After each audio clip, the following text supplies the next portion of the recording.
Donald Trump अब यूरोपीय देशों से भी चिढ़ने लगे हैं। उन्होंने कल ये कहा है कि यूरोप के भी देशों पर टैरिफ लगा दूंगा। ट्रंप साहब की बात पर तो अब देखिए उन्हीं के देश के जो नेता हैं, उन्हीं की पार्टी के जो नेता हैं, वो भरोसा नहीं कर रहे हैं। आप नए पॉलिटिशियन हैं, पहले कारखाने वाले हैं, बिजनेसमैन हैं, बाद में पॉलिटिशियन है। Narendra Modi hardcore politician. रूस और यूक्रेन का युद्ध रुक जाता है तो नरेंद्र मोदी क्रेडिट ले जाएंगे, लेकिन क्रेडिट मास्टर तो है Donald Trump. Situation out of control है, डोनाल्ड ट्रंप की जुबान पर लगाम नहीं है। अब अगर अमेरिका का नजरिया भारत के लिए बदला है तो क्या भारत जवाब न दे?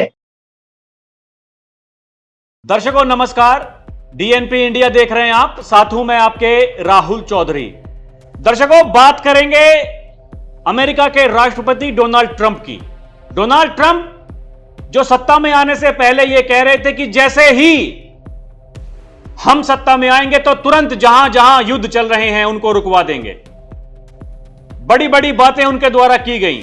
उन्होंने कहा कि अमेरिका को फिर से ग्रेट बनाएंगे, लेकिन हाल फिलहाल जो हो रहा है उसे देख करके आश्चर्य होता है कि डोनाल्ड ट्रंप की बातें मानने के लिए कोई तैयार क्यों नहीं है। रूस यूक्रेन युद्ध, वो कह रहे थे कि देखिए हमने रुकवा दिया। एक बार तो उन्होंने कहा कि हमने सीज फायर करा दिया, अगले ही दिन देखा तो फिर वार पलटवार, चाहे वो यूक्रेन हो या फिर रूस हो, कोई मानने के लिए तैयार है नहीं। अभी जब चीन के दौरे पर थे प्रधानमंत्री नरेंद्र मोदी और रूस के राष्ट्रपति पुतिन, वहां दोनों की मुलाकात होती है। उससे पहले आपको याद होगा कि पुतिन साहब ने बकायदा देश के प्रधानमंत्री नरेंद्र मोदी को फोन करके बताया कि हमारी जो मुलाकात हुई थी ट्रंप साहब से, हमारी क्या क्या बात हुई है। अमेरिका यह कहता है कि हम टैरिफ इसलिए लगा रहे हैं क्योंकि भारत रूस से तेल खरीदता है। अब रूस से अमेरिका क्या क्या खरीदता है दर्शकों, उसके बारे में कई बार बातें हो चुकी हैं, लेकिन एक बार फिर से अमेरिका के राष्ट्रपति डोनाल्ड ट्रंप वो ये कह रहे हैं कि मैं फिर से बात करूंगा पुतिन से और इस युद्ध को मैं रुकवा करके रहूंगा।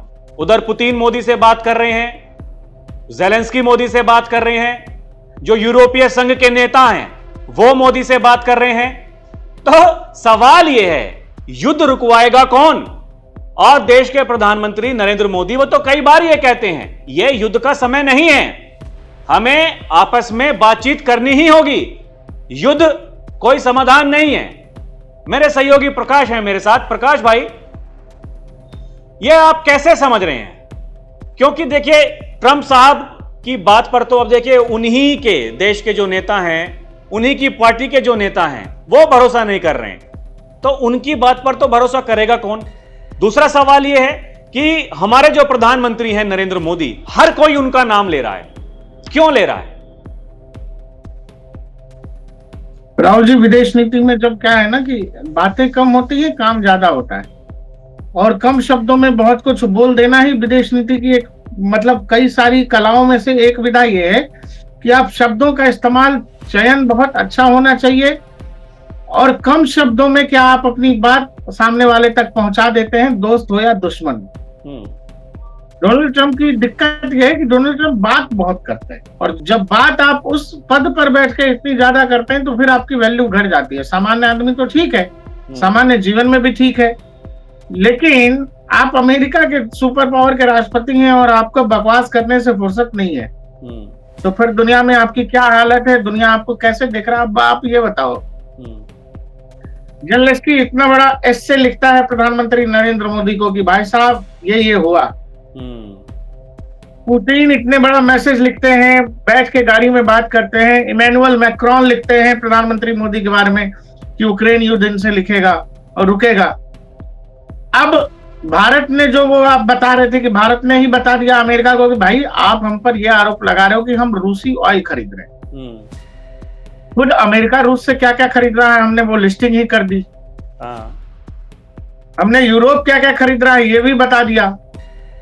तो आजकल डोनाल्ड ट्रंप अब यूरोपीय देशों से भी चिढ़ने लगे हैं। उन्होंने कल ये कहा है कि यूरोप के भी देशों पर टैरिफ लगा दूंगा। हाँ, क्योंकि वो भाई नरेंद्र मोदी की तारीफ कर रहे हैं तो भाई उनसे भी चिढ़ गए, उन पर भी टैरिफ लगाएंगे। किस किस पर टैरिफ लगाएंगे? अमेरिका में किसका सामान बिकेगा? क्या होगा अमेरिका की जनता का? इस सारी खेल का बैकग्राउंड ये है राहुल जी कि देखिए अब वो आदमी जिस उम्र की दहलीज पर खड़ा है उसको अपना देश नहीं दिखाई दे रहा है। वहां पर्सनल ईगो, पर्सनल बिजनेस ज्यादा बड़ा लग रहा है उसको, देश से बड़ा लग रहा है। पूर्व एनएसए हैं, उन्होंने, अमेरिकी एनएसए हैं, उन्होंने ये कहा कि डोनाल्ड ट्रंप जो है इस बात से नाराज हैं कि आखिर प्रधानमंत्री मोदी जो है बुलाने पर भी वॉशिंगटन क्यों नहीं गए जो जब वो कनाडा गए हुए थे। और ट्रंप की चाल ये थी कि वहां मोदी को बुला के मुनीर के साथ बैठ के, जैसे मुनीर ने कहा कि हाँ हाँ नोबेल दे दो, वो बात ये चाह रहे थे नरेंद्र मोदी से बुलवाना। अब यही चूक हो गई डोनाल्ड ट्रंप से कि भाई नरेंद्र मोदी कोई उनीर मुनीर नहीं है, शहबाज शरीफ नहीं है, और ना भारत कोई पाकिस्तान जैसा देश है। लेकिन प्रकाश भाई यहां एक सवाल और जुड़ जाता है, अगर उस समय बात बन जाती तो क्या ये जो 50% टैरिफ तक पहुंची वो ना पहुंचती? और दूसरी बड़ी बात ये कि उस समय तो कम से कम फोन पर तो बात की, भाई वो वॉशिंगटन गए नहीं, कहा कि मेरे काफी सारे कार्यक्रम हैं, समय नहीं है मेरे पास में। और यहां भारत में आकर के एक जनसभा को संबोधित करते हुए ये कहा भी था बाकायदा देश के प्रधानमंत्री नरेंद्र मोदी ने कि मुझे बुलाया था ट्रंप साहब ने, लेकिन हमने कहा कि भाई यहां हमारे कार्यक्रम ज्यादा व्यस्त हैं और हम नहीं आ सकते हैं। उसके बाद में तो फोन भी नहीं उठा रहे हैं। तमाम मीडिया यह दावा कर रही है। कैसे आप जर्मन अखबार ने लिखा, अब न्यूयॉर्क टाइम्स लिख रहा है कि डोनाल्ड ट्रंप का फोन नरेंद्र मोदी उठा नहीं रहे, और नहीं उठा रहे क्योंकि बात करने के लिए क्या है, डोनाल्ड ट्रंप से क्या बात होगी। ट्रंप अपने सिचुएशन पर और अपनी कंडीशन पर दो देशों के संबंध चाहते हैं, तो वैसे थोड़ी होता है राहुल जी। और निजी संबंधों के हवाले से आप देश का भविष्य थोड़ी तय कर दोगे। हर देश की अपनी जरूरतें हैं, अपनी चीजें हैं, उसी आधार पर विदेश नीति तय होती है। आप उसमें दबाव बनाना चाहते हो कि मैं डोनाल्ड ट्रंप हूं और मैं अमेरिकी राष्ट्रपति हूं, मैं व्हाइट हाउस में, अरे भाई ऐसे नहीं होता है। हर लीडर के साथ नहीं, और नरेंद्र मोदी जैसे जमीनी नेता के साथ तो नहीं होगा। आप नए पॉलिटिशियन हैं, पहले कारखाने वाले हैं, बिजनेसमैन हैं, बाद में पॉलिटिशियन है। नरेंद्र मोदी हार्डकोर पॉलिटिशियन है और जमीन से लेकर सत्ता के उच्चतम शिखर तक बैठे हैं। तो वो आपकी बकवास क्यों सुनेगा आदमी, जिस आदमी को इतना लंबा पॉलिटिकल सिनारियो का जो है अनुभव है। दूसरा, दुनिया में हर देश उसको सुनना चाहता है, हर देश में उसकी इज्जत है, हर देश में उसकी बातों की इज्जत है। अब डोनाल्ड ट्रंप के लिए सबसे अजीब बात क्या है, डोनाल्ड ट्रंप ये कह के आए कि 24 घंटे में 24 घंटे में रूस यूक्रेन युद्ध रुकेगा। नहीं रुका, रुका ही नहीं। जब उनको ये लगा कि डोनाल्ड ट्रंप अपने लिए नोबेल मांग रहे थे, उसमें वो भारत के प्रधानमंत्री नरेंद्र मोदी की सहमति चाह रहे थे कि भारत जैसे बड़े देश का प्रधानमंत्री, वो भी लोकतांत्रिक देश का प्रधानमंत्री, जब डोनाल्ड ट्रंप के नोबेल प्राइज के सपने को इंडोर्स कर देगा तो एक बड़ी सफलता होती। लेकिन डोनाल्ड ट्रंप वहां चुप कर गए, नरेंद्र मोदी वहां गए नहीं। ये बात से वो आदमी इतना नाराज है कि वो 25-50, और फिर इसी के बाद से, इसी घटना के बाद से उस आदमी ने रोज ये बोलना शुरू कर दिया कि मैंने सीज फायर करा, मैंने सीज फायर करा, मैंने सीज फायर कराया। भारत हर बार ये बोलता रहा कि भाई हमारे पाकिस्तान में किसी तीसरे देश का कोई लेना देना ही नहीं है। और ये बात उनको, हमारे देश के नेता प्रकाश भाई ये कहते रहे कि देखिए ये जवाब नहीं दे रहे हैं, जवाब नहीं दे रहे हैं। लेकिन यहाँ मैं सबसे बड़ी बात वो मानता हूं, हमारे विदेश मंत्रालय का प्रवक्ता एक स्टेटमेंट जारी करता है और ये कह देता है कि देखिए हमारा आधिकारिक बयान ये है, ना विदेश मंत्री की जरूरत, प्रधानमंत्री की तो कैसे कहेंगे। तो इसका मतलब तो बिल्कुल साफ है कि प्रधानमंत्री ने एक तरफ रख दिया है डोनाल्ड ट्रंप को। हाँ, भाई साहब आप हमारी विदेश नीति में फिलहाल एडजस्ट नहीं करते जब तक वहां के नीति निर्धारक मामलों को ठीक नहीं कर रहे हैं। सिचुएशन आउट ऑफ कंट्रोल है, डोनाल्ड ट्रंप की जुबान पर लगाम नहीं है। तो हम कोई यूक्रेन थोड़ी है भाई, हम कोई ईरान भी थोड़ी है।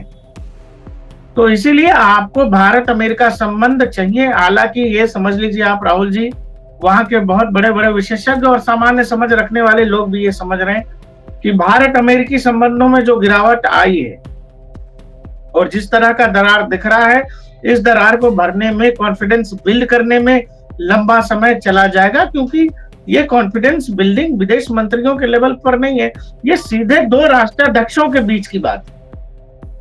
लेकिन सवाल और है कि वहां इसमें अगर नुकसान किसका कॉन्फिडेंस होगा नहीं भाई? है, नुकसान ज्यादा भारत का होगा या फिर अमेरिका का होगा? अभी भाई केवल हमारा तो छोटे क्या टर्म के नुकसान लिए है। नहीं, अगर आप लॉन्ग टर्म के लिए इसके लिए सोचते हैं कि भाई किसका ज्यादा नुकसान होगा, क्या अमेरिका वो सब कुछ अपने घर में बना पाएगा? अमेरिका, राहुल भाई, अमेरिका जहां पर है वो सेचुरेशन पॉइंट है। सेचुरेशन पॉइंट का मतलब ये, जैसे आपकी कार है तो आपकी कार में मीटर बना हुआ है कि भाई 200 किलोमीटर की रफ्तार तक ये जाएगी, 200 किलोमीटर की रफ्तार से आगे इसकी औकात नहीं है, नहीं जा पाएगी। अमेरिका आज दुनिया में जिस शिखर पर बैठा वो सेचुरेशन पॉइंट है, उससे ऊंचा कुछ होता नहीं।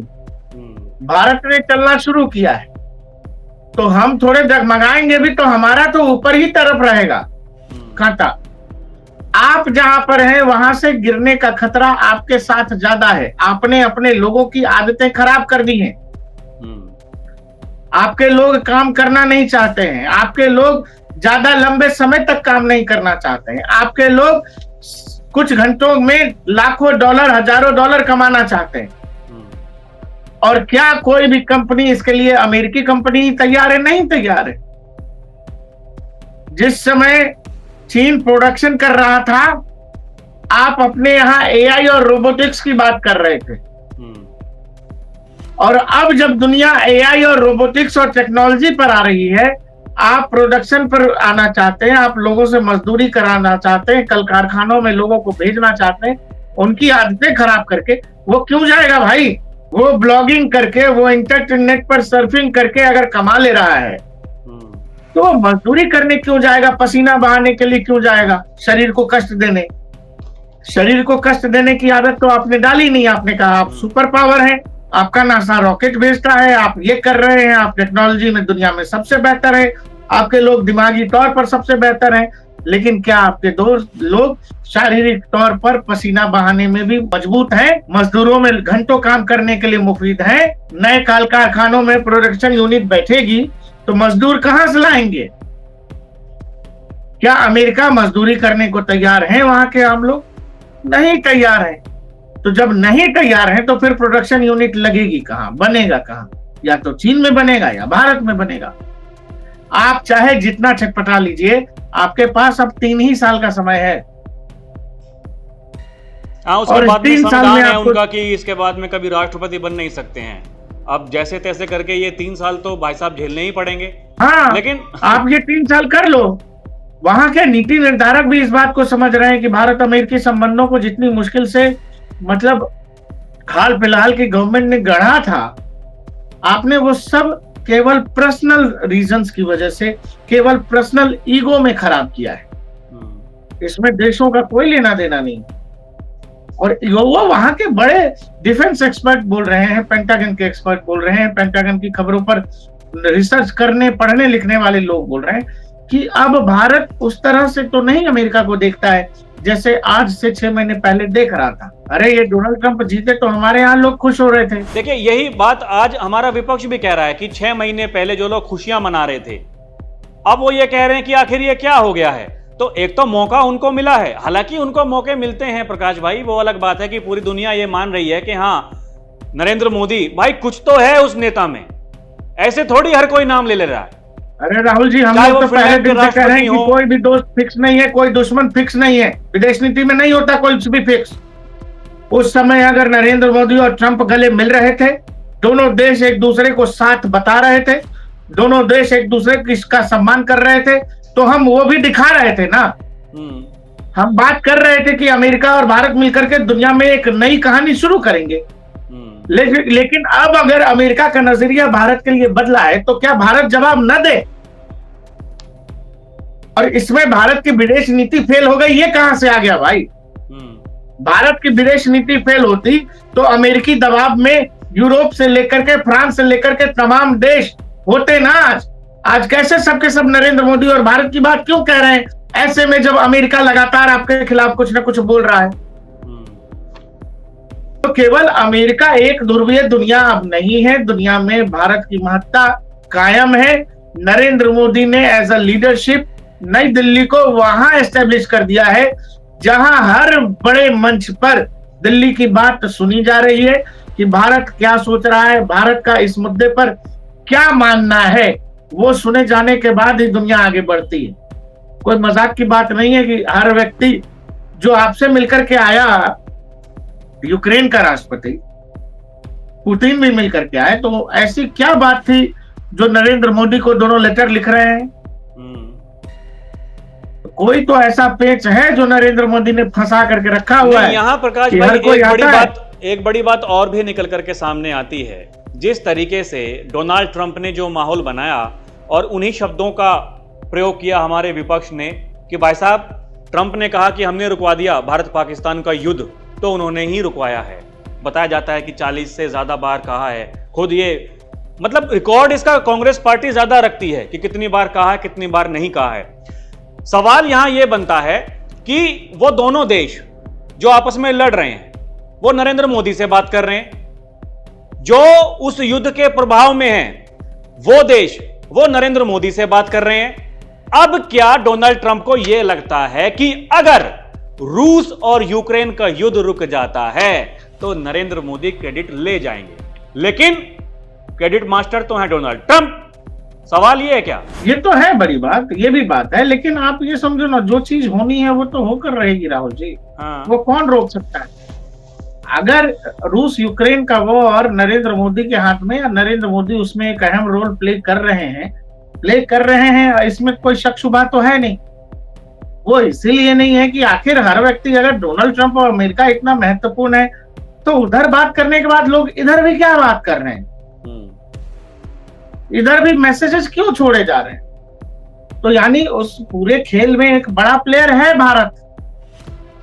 अब आप ये सोचिए, हम जो रूस से ऑयल खरीद रहे हैं और जिस ऑयल को प्यूरिफाई करके हम बेच रहे हैं, हमसे यूरोप ही नहीं, हमसे वही तेल यूक्रेन भी खरीद रहा है। इस लेवल का डिप्लोमेटिक खेल चल रहा है दुनिया में। लेकिन है क्या कि किसी को पता नहीं है और यही लोग माहौल बनाने की कोशिश करते हैं, और फिर जब सच्चाई सामने आती है तो एक ही है। मैंने तो पहले कहा, हम लोगों ने पहले भी कहा, एक ही है विदेश नीति आज के दौर में हर देश के लिए, पहले अपना फायदा। भारत भी उसी रास्ते पर है और हम लोग चल रहे हैं। तो दर्शकों, यही विदेश नीति है।